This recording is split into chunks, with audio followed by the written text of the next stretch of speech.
नमस्कार दोस्तों, इस वक्त की बिहार को लेकर के एक बड़ी खबर आ रही है। जी हां, बिहार की राजनीति में इस समय बड़ी हलचल देखने को मिल रही है। सीएम मोहन यादव जी हम मध्य प्रदेश के मुख्यमंत्री के बिहार दौरे पर बोले मंत्री साहनी, किसी के आने से महागठबंधन के वोट बैंक पर नहीं पड़ेगा असर। चलिए बिहार की खबर को शुरू करते हैं। इससे पहले चैनल को लाइक और सब्सक्राइब करें ताकि अगली खबर आप तक मिलती रहे। मध्य प्रदेश के सीएम मोहन यादव के बिहार दौरे को लेकर के बिहार सरकार के मंत्री मदन साहनी ने बड़ा बयान दिया है। उन्होंने कहा कि किसी के आने से महागठबंधन के वोट बैंक पर कोई असर नहीं पड़ने वाला है, लेकिन पहली बार बिहार आने पर हम उनका स्वागत करते हैं।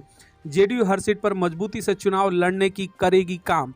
मंत्री मदन साहनी ने कहा कि बीजेपी कहती है कि हम जात पात नहीं की है, लेकिन लगातार जाति सम्मेलन कराकर वोट बैंक को साधने की कोशिश की जाती है। बीजेपी के करनी और कथनी में कोई फर्क नहीं पड़ने वाले हैं। मंत्री मदन साहनी ने इंडिया गठबंधन के सीट बंटवारे को लेकर कहा कि इंडिया गठबंधन में सभी लोगों को बोलने की आज़ादी है, लेकिन एनडीए गठबंधन में किसी को बोलने की छूट नहीं है। अभी तक एनडीए में सीट की बंटवारा नहीं हो पाया। जी हां, जिस तरीके से लगातार इंडिया गठबंधन में सीट बंटवारे को लेकर सवाल उठ रहे थे, अब इंडिया गठबंधन के लोगों ने एनडीए के ऊपर सवाल उठा दिया सीट बंटवारे को लेकर के।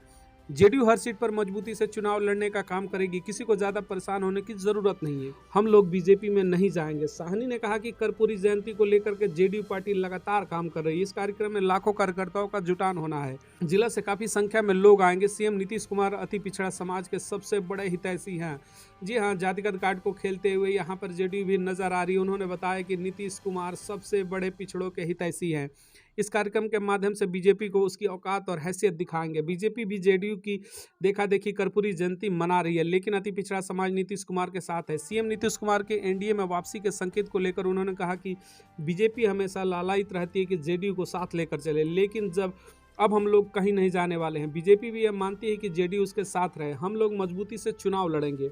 वहीं सीट बंटवारे में लालू और तेजस्वी यादव के अलग अलग बयानबाजी को लेकर उन्होंने कहा कि दोनों नेता बता सकते हैं कि कब तक सीट बटेगी, लेकिन हम लोग मजबूती से चुनाव लड़ेंगे। नगर विकास भवन के विभाग के अधिकारी के साथ मारपीट की घटना पर मदन साहनी ने कहा कि प्रशासन तमाम मामले की देख रेख कर रहा है।